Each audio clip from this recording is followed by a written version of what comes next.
ओम शांति। मैं जीआरसी से नेविल हूँ। ऑक्सफोर्ड स्थित ग्लोबल रिट्रीट सेंटर को बड़े नवीनीकरण के लिए लंबे समय तक बंद रहने के बाद हाल ही में इसकी शानदार भव्यता के साथ इसे पुनः खोला गया है। मुझसे दादी गुलजार और दादी जानकी जी के बारे में कुछ शब्द कहने के लिए कहा गया और पहली बात जो मेरे दिमाग में आई है वह यह है कि वह कितने अलग थी। शिव बाबा और ब्रह्मा बाबा के माध्यम से हुई सृष्टि सृजन के चमत्कारों में से एक इन दादियों की सेना का है। हर एक अपने चरित्र में पूरी तरह से अद्वितीय और व्यक्तिगत हैं और फिर भी सभी बाबा के कार्य में अपना अलग अलग विशेषताओं का योगदान दे रहे हैं। मुझे नहीं लगता कि इतिहास में पहले ऐसा कभी हुआ है सिवाय इस समय चक्र के। और मैं दादी गुलजार और दादी जानकी जी के बारे में सोच रहा हूँ। वे इस स्पेक्ट्रम में के अंतिम छोर पर हैं। दादी जानकी बेहद उत्साही, रचनात्मक और आकर्षक हैं। दादी गुलजार पूरी तरह से साक्षी और उपराम। मुझे याद है गोपाल भाई जो कई वर्षों तक दादी गुलजार के साथ रहे थे। उन्होंने एक बार हमसे कहा था कि वह इस दुनिया की नहीं है और वह कभी इस दुनिया की नहीं थी। ऐसा लग रहा था जैसे बाबा ने उस आत्मा को देखा जिसे उन्होंने बचपन में बहुत कुछ दिखा दिया था। जैसा कि आप जानते हैं, उन्हें लोरियां गाकर सुलाते थे और सुबह उन्हें गोल्डन एज की भविष्य राजकुमारी के रूप में जगाते थे, जिसके साथ ही वे बड़ी होने की कल्पना करती थी। उनकी आत्मा में इतनी भरपूरता थी कि ऐसा लगता था कि वह उस भूमिका के लिए पूरी तरह से तैयार थी जिसे वह अपने बाप दादा के साथ निभाना चाहती थी। लेकिन दादी जानकी, उनमें कितना फर्क है। दादी जानकी की शादी उनकी मर्जी के खिलाफ हुई। उनके पति ने उनके साथ जबरदस्ती की। मुझे उस बेचारे युवक पर तरस आता है, लेकिन जो हुआ उसे आप माफ़ नहीं कर सकते। लेकिन आप जानते हैं कि दादी जानकी के लिए बहुत कठिन था। उन्हें एक बच्चा भी था जिसे वे नहीं चाहती थी और फिर जब वह अंततः यज्ञ में भाग कर आई तो उन्हें ब्रह्मा बाबा ने बच्चों की देखभाल का जिम्मा दे दिया और उनको बहुत बुरा लगा कि मैं काफ़ी लंबे समय से सोचता हूँ, लेकिन यह भी नाटक का कमाल है कि इसने दादी जानकी में अपार इच्छा शक्ति, अपार साहस और उन लोगों से जुड़ने की अपार क्षमता पैदा की जो बाबा के सेवा के लिए सही इंस्ट्रूमेंट होने से बहुत दूर दिखाई देते थे। और मैं कहूँगा कि मैं उन लोगों में से एक था जिनकी जीवन शैली बहुत भौतिकवादी थी और वास्तव में बहुत भौतिकवादी दृष्टिकोण मेरे मस्तिष्क में प्रोग्राम किया गया था। और फिर भी जब मैं उनसे ब्राह्मण परिवार के माध्यम से मिला तो मेरे दिल को उनकी सच्चाई, पवित्रता की वाइब्रेशन ने छू लिया था। दादी जानकी मुझे लंबे समय तक अपने स्थान पर रखने के लिए तैयार थी ताकि पत्थर बुद्धि पिघल जाए और बाबा की कुछ समझ मुझ आत्मा में प्रवेश कर सके या आत्मा में फिर से री इमर्ज हो सके। मैं इसके लिए उनका बहुत आभारी हूँ क्योंकि मुझे नहीं लगता कि किसी अन्य दादियों में ऐसा करने की क्षमता होती। हालांकि हर कोई अपने तरीके से बहुत महान है, लेकिन दादी जानकी में वह साहस था जिसके कारण वह वास्तव में आपके साथ गहराई से जुड़ती थी। एक बार मधुबन में दादी जी से उनकी बहस हो गई थी, दादी कुमारका जी से। वह कह रही थी किसी भी तरह की आसक्ति, मोह की अनुमति नहीं है। आसक्ति से पूरी तरह मुक्त होना है।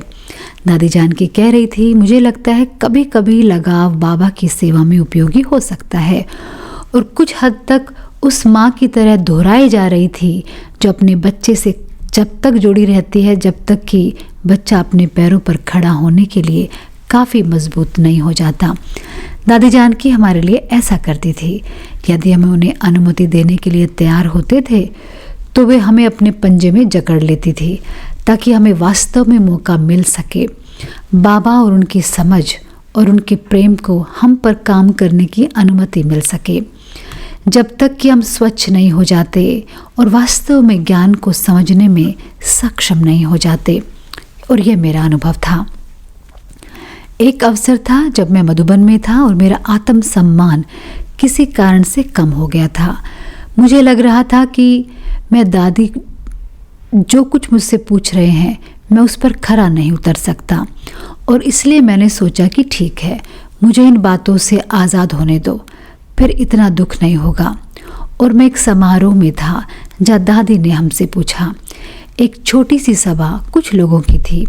उन्होंने हमसे पूछा, आपका वर्तमान पुरुषार्थ क्या है? और जब मेरे पास वो बात आई तो मैंने कहा, वर्तमान पुरुषार्थ दादी जानकी के प्रति लगाव मुक्त होने का है। उन्होंने मुझे अपनी उंगली दिखाई और कहा कि जब तक आप संपूर्ण नहीं बन जाएंगे तब तक मैं आपके प्रति अपने लगाव को नहीं छोड़ूंगी। खैर, वह चली गई है और मैं अभी भी संपूर्ण नहीं बना हूँ, लेकिन फिर भी मैं उनके उस स्थिति की बहुत सराहना करता हूँ जहाँ वह कई बार बहुत आलोचना, अपमान झेलने के लिए तैयार रहती थी, क्योंकि कभी कभी वह किसी पर कड़ी मेहनत भी करती थी और फिर भी वे असफल हो जाते थे।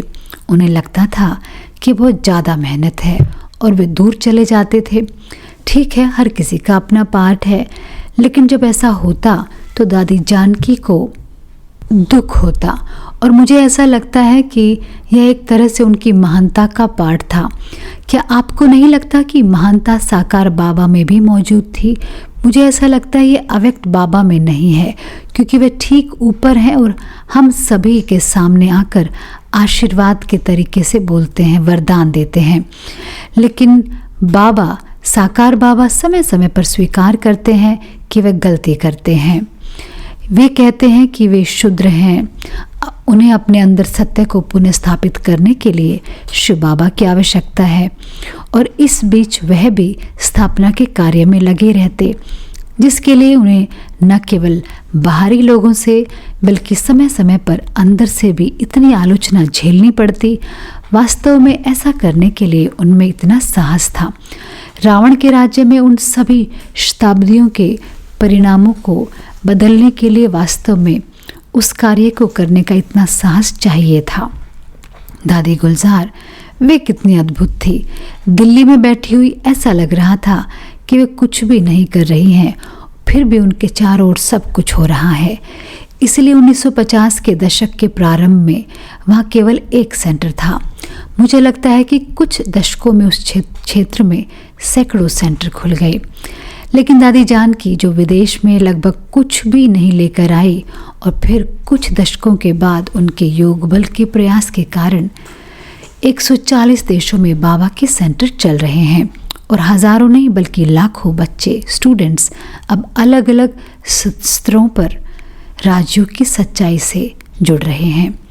दादी गुलजार, पवित्रता, मासूमियत। दादी गुलजार पवित्रता और मासूमियत का अवतार, एक बच्चे की तरह जो दुनिया के दागों से अप्रभावित होता है। उनकी बुद्धि एक क्रिस्टल की धारा की तरह स्पष्ट थी, और उनका विवेक, अंतरात्मा गलत कामों के बोझ से मुक्त था। उनके गहरे आध्यात्मिक ज्ञान को इतनी सरल और सहज भाषा में प्रदान करने की दुर्लभ प्रतिभा थी कि वह सभी वर्ग के लोगों तक पहुंचती थी। यह उपहार परमात्मा के प्रति उनके अपने गहन अनुभवों से उत्पन्न हुआ था, जो एक पवित्र नदी की तरह उनके माध्यम से बहता था। दादी जानकी की बातें जो आपके दिल को छू जाएंगी कौन सी हैं? कुछ लोग उन्हें आध्यात्मिक प्रतिभा कह सकते हैं। बहुत छोटी उम्र से ही उसका भाग्य बहुत स्पष्ट था। स्वयं को, ईश्वर को जानना और मानवता की सेवा करना। एक शताब्दी से अधिक समय तक जीवित रहने के कारण दादी जानकी ने विश्व भर में लाखों दिलों को छुआ है। उनके शब्द गहरे आध्यात्मिक समझ के गीत गाते थे, और उनका ज्ञान हम कौन हैं, ईश्वर और हमारे भाग्य के बारे में हमारी अपनी धारणा को चुनौती देता है। ओम शांति।